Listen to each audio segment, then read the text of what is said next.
At the beginning of 2020, a show took the world by surprise. This show was titled Tiger King: Murder, Mayhem, and Madness. It dove into the life of a protagonist named Joe Exotic. He was an openly gay, gun-toting, previous presidential candidate that owned a tiger sanctuary. The antagonist was a woman named Carol Baskin. She was a hippie-esque animal lover that accused Joe of mistreating his animals.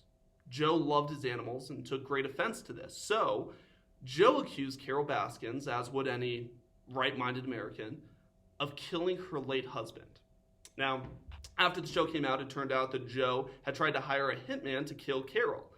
And once people knew this, the theory that Carol had killed her late husband lost a little bit of steam.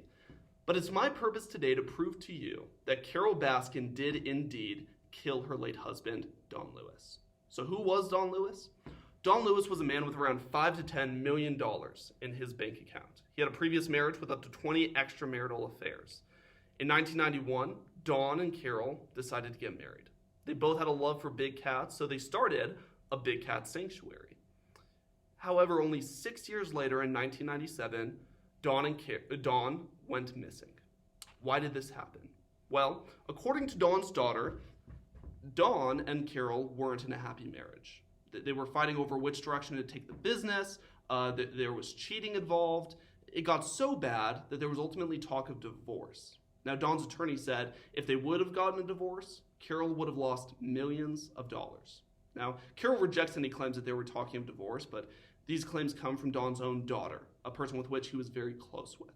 Now, it got so crazy that Don one day gave an envelope to Ann McQueen, his assistant. And he said, if anything happens to me, I want you to open this envelope and take it to the sheriff's office.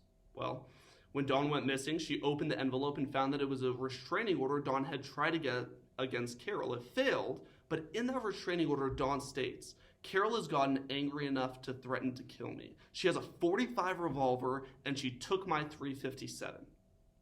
Anne immediately ran to the police with this information, saying Carol needed to be a suspect.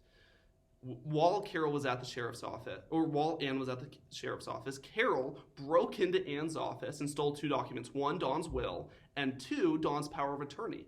Both of these documents were crucial to Carol getting Don's money and the rights to the business. Now, in all fairness, the sheriff did say that it was completely legal what Carol did by going into Anne's office, but I would submit to you that it is quite suspicious what she did. While all this is happening, there's another story going on, and this is the story of Carol's right-hand man, Kenny Farb. Kenny Farb one day comes home with all of Don's guns. Obviously, his wife Trish is a little bit suspicious. It's not till a few days later, when she sees on the news that Don is officially missing, that she wants to go to the police and talk to them.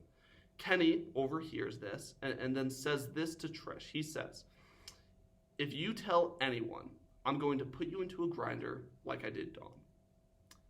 Now, Trish didn't come out with this information until 3 years later, when she finally gained the courage to divorce Kenny and felt safe enough to tell the police. Kenny rejects these claims. He said he never threatened her.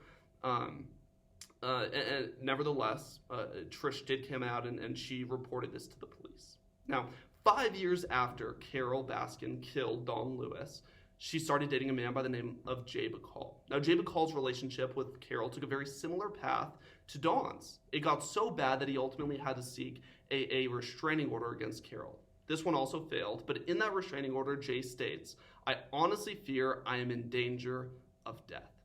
He told his daughter that he was sleeping with a gun under his pillow. Not even in sleep could Jay escape from the monster that is and was Carol Baskin. Luckily, Jay was able to leave the relationship with his life intact, a luxury Don didn't receive. And in 2004, Carol married Howard Baskin, a man with which she's still married. So we have two stories in this. One is Carol's, saying that if there's any speculation whatsoever, I'm completely innocent. There's no physical evidence, the restraining orders were denied, I'm not a suspect right now by the police, so I must be innocent. Let's take her theory for a second. Let's say that Don went missing, right? He was a millionaire family man that turned into a penniless loner with no family whatsoever, no contact with his best friend, his daughter, or any member of his family. I very much doubt that that's the case, especially after living so many years as a millionaire. Now, if he did die, who else but Carol Baskin? Carol was the only one that prospered from his death. She had the motive. She needed the money and she wanted the business. She had the way. Kenny threatened his wife with the exact same way, putting him in a grinder, feeding him to the cats. The evidence we've heard from Anne McQueen, Trish Farb, Jay Bacall. We even have Don's own words from Beyond the Grave condemning Carol Baskin for the heinous crime she committed. In it, he states, Carol has gotten angry enough to threaten to kill me. She has a .45 and she took my .357. I would submit to you that Carol Baskin did indeed kill Don Lewis. Thank you.